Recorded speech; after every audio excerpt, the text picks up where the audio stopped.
You know, this cream has an expiry date, and the good news is it still has some shelf life left. Now that makes me think about life and death as it applies to organizations. Think of your ministry as having a shelf life, like this cream. Imagine that an expiry date is stamped not only on everything you do, but on the organization itself. Your ministry will expire someday unless it is renewed with new methods and assumptions prior to its best before date. Now let me put this away.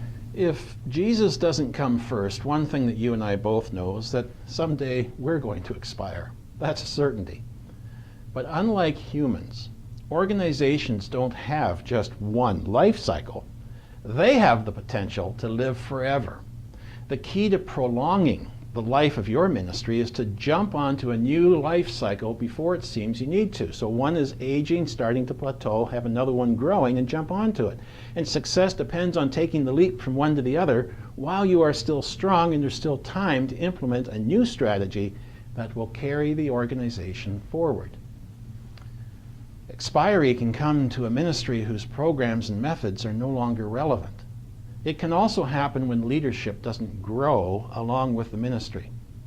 But there's good news, because those things can be avoided with the right leadership attitude, one of innovation and adaptation to modern methods and situations as they develop. Organizations start to age when leaders begin to accept current results as that's what's expected. Their reach no longer exceeds their grasp. And once this happens, the decline to organizational death has begun. But rather than waiting until your ministry plateaus and then declines, why not determine where it is in its life cycle and start a new life cycle while the organization is still growing and strong? There are 3 leading indicators that you can watch for that signal decline is already happening, even if overall the revenue and results still look good. The first is a loss of relevance to donors or beneficiaries. The second is a loss of distinctiveness as a ministry, and the third is difficulty attracting and retaining staff. If any of those indicators are evident in your ministry now, don't wait to take action. The key requirement is to make sure that your ministry is on more than one life cycle at a time. Continuing to do what you've always done will cause your ministry to decline and die over time.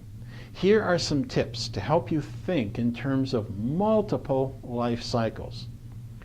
Don't take your current success for granted. Understand the reasons behind your success. Why have you been successful?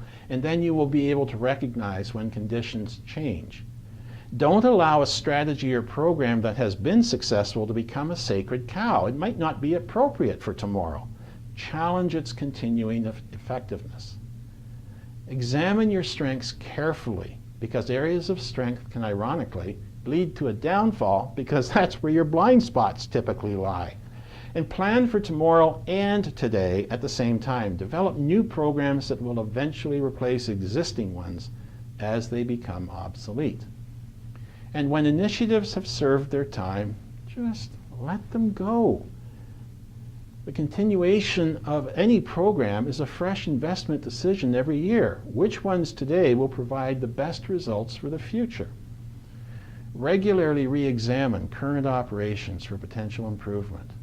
And look for new opportunities by unearthing and filling your unmet needs of your beneficiaries. The big one. Find out why some people choose to support similar programs to yours, but not yours. You know, you can imagine that you're creating a ministry today to do what your current ministry does. You have the advantage of knowing everything you know now, and you are not encumbered by an inherited organization or programs which were designed years ago. What would you design fresh? Whatever that is, that's what your next life cycle should look like. Set it in motion. Don't wait for external forces to force your hand or cause your ministry's premature demise. How much shelf life has your ministry got left on its current life cycle? Don't try to guess and predict the future. As Peter Drucker said, the best way to predict the future is to create it. God bless.